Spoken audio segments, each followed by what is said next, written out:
Доллармен депозиттер жинағаннан кейін қазір доллармен көп кәсіп орындар несие алмайды. Сондықтан банктердің өздері ол долларды қайда жіберерін білмей отыр.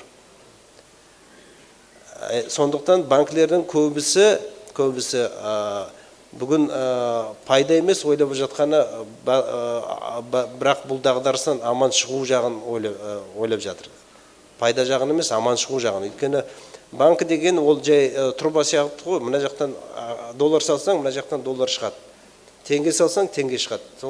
Ол өздері ештеңе өндірмейді. Енді өздерінің ақшаларыңды, менің ойымша, біріншіден несиелерің болса жабыңдар, кредиттеріңді.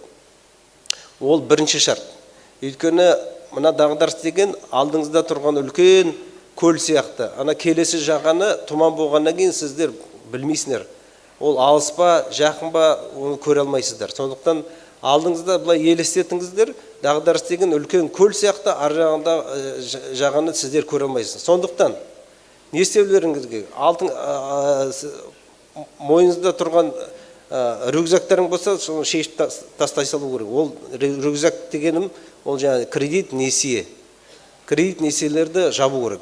Артық ақшаларың болса, бірінші шарт сол. Екінші шарт. Артық ақшаларың болса, доллармен одында өздерінде ұстағандарын, мен банкілер маған ұрсат шығар, банкерлер, бірақ өздерің ячейкада ма, үйде ма ұстағандарың жөн.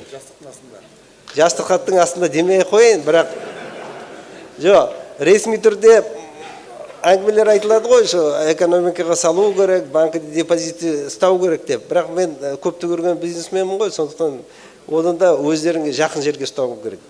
Жақын жерге.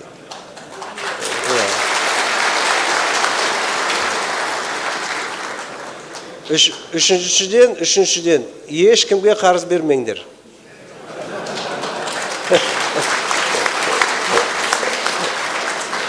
Мына ұят нәрсені айтатын болдым ғой. Марғұлан Мырзаға бұлай жансырын ішкі біраз мәселені бұлай шын. Ол жасы макроэкономист қой, бүйтіп кетті ғой. Бір орында отыра алмай. Ол жеке енді айып етпеңіз енді. Шын айтқан үшін алғыс білдірем. Біз бұлай істесек мынаны. Нақты өзіңіз пайда әкелетін бизнесіңізге салыңыздар.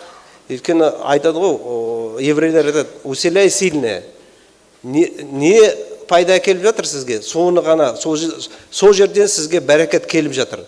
Сол бәрекетті күшейту үшін сол жерге ақшаны салыңыздар. Сол айтамын.